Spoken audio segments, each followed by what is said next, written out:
It seems like the Virginia judge handling their case is tired of Amber's lies and is not willing to listen to her anymore. Amber Heard and Johnny Depp have been battling head-to-head for years. The case between the two kind of presents itself to be in a bit of a pause due to the fact that their court date has been pushed back, but also because both sides are mostly quiet at this time. While many believe that Depp and his team are working silently to gather all the evidence they can against her, others believe that he may just be trying to get a break from it all. But one who tends to stay relevant and in the spotlight happens to be Amber Heard, but not too many are enjoying this. Amber Heard is getting nervous, signs that the judge is over her. In what can be best be characterized as the epitome of Karenism and obscene privilege, in a year when millions of people have perished, hundreds of thousands are without sufficient money for basic necessities like rent and food, and still thousands more are becoming sick with a yet uncontrolled and very deadly virus every day. Amber Heard, whose greatest claim to fame is having once been married to Johnny Depp, gave an interview to the UK's Sky News this week to complain about how hard her year has been because she was compelled to go to court and will be compelled to go to court again soon in 2021 for abusing her former husband Depp and then slandering him in print. "Nothing could have prepared for me for 2020, she told the network, who will be airing The Stand, starring Heard, Whoopi Goldberg, and James Marsden in the UK. "I don't think anything could have prepared me." In a brief and very rare moment of reflection, almost as an aside, Heard acknowledged that she's probably not alone in saying that. Glossing over the pain and destruction the coronavirus has brought worldwide, the ridiculous notion that suddenly losing a loved one or struggling to put food on the table is in any way comparable to having to sit in court for a few days because you choose to defame your ex-partner, which is what Heard implies, proves that Heard is the ultimate Karen, obscenely privileged and obscenely oblivious at once.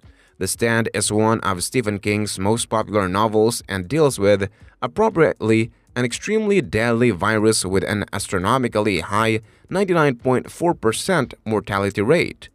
Unfortunately, Heard's casting as Nadine Cross, one of the story's main characters, complicates the show's reception amongst potential fans, many of whom have been using social media over the past year to denounce the sexist favoritism that has been playing out before them regarding Heard.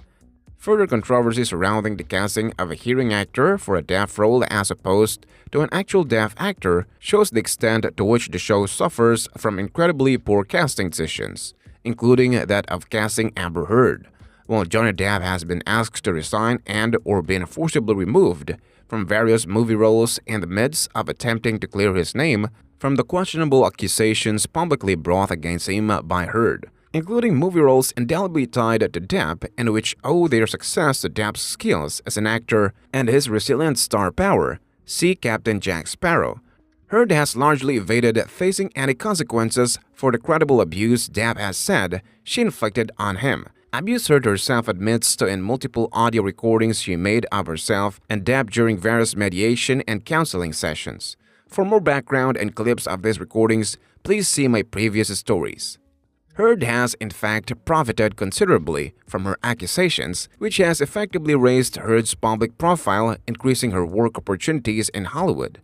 Her self-promoted and yet demonstrably false claims that she donated the $7 million of divorce settlement money she received from Depp to charity, which she was required to do as per their settlement, have further helped Heard obtain work as an inspirational speaker on the subject of domestic violence, from which she now charges $33,000 per appearance.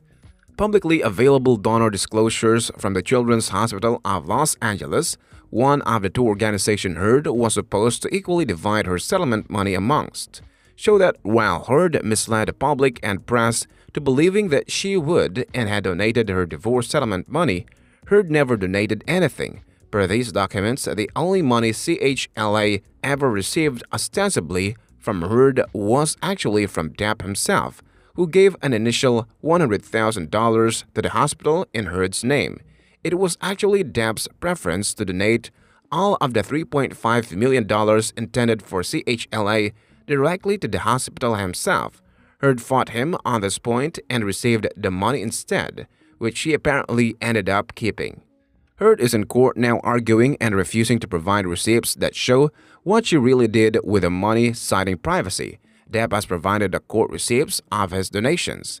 In yet another instance of mind-boggling Karenism and a demonstrable, complete lack of self-awareness in the same interview with Sky News, Heard explains her attraction to the role of Nadine Cross as stemming from her interest in playing a character who is functioning like many of us are behind several layers of masks that change, depending on what our situation is and who are we dealing with. Coming from a person who admits to hitting her partner on multiple occasions and further belittling, mocking, ridiculing, gaslighting, screaming at, and intimidating them in private, but who then stands before a crowd of people claiming victimhood, this sort of disclosure is both shocking in its blindness and yet incredibly telling. A Dr. Jekyll and Mr. Hyde dual personality, like the one Heard is admitting to having here, is a character trait strongly associated with people who abuse their partners.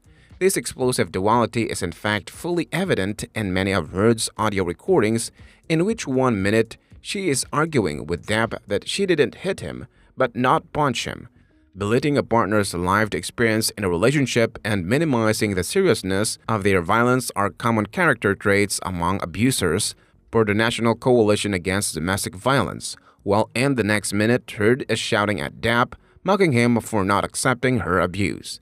Abusers are often also pleasant and charming between periods of violence, which one can argue Heard is in her Sky News interview and can often mislead people outside the relationship into believing they are nice, which Heard has succeeded at with many. The telling signs of their abusive personalities are there, however, if one looks for them beneath the surface. Amber Heard is the quintessential Karen, and an abusive one at that. How much longer she is able to deceive people and herself remains to be seen. Depp is suing at News Group newspaper, publisher of The Sun, and the paper's executive editor Dana Wooton over an April 2018 article that called him a wife beater. She strongly denies abusing Heard. In a written witness statement released as he appeared in court Thursday, Security Officer Sean Badd said that throughout the course of Mr. Depp and Ms. Heard's relationship, Ms. Heard was verbally and physically abusive towards Mr. Depp. Ms. Heard often behaved in this way when she had been drinking. I learned quickly to recognize the signs, so that we were able to leave the situation before it escalated further, he said.